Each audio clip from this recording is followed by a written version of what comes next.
Hello, welcome back. Today I'm going to show you how to make a decrease when you crochet in back loop. In my patterns, I sometimes use a decrease to hide the jog. Let's look at the stitches.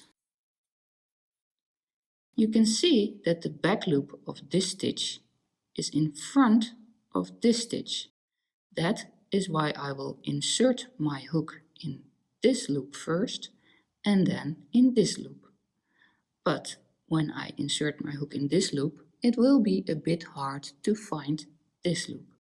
That is why I will make it a little bigger. Just pull at it gently. Then I will put the yarns I carry to the side so it's also easier to catch the right loops. So first insert the hook in this loop. Then I will turn my work so it will be easier to catch the second one. Here you see it. I will hold this loop with my nail so I won't lose it when I try to catch the second. Here you see that I have the two loops on my hook. Now I put it in normal position again.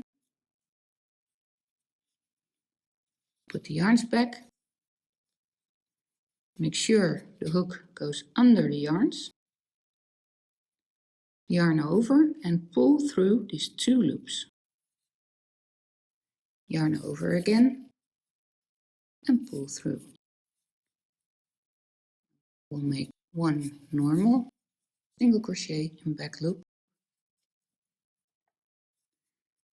Adjust the yarns a bit.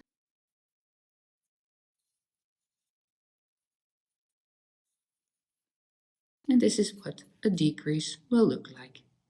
Thank you for watching.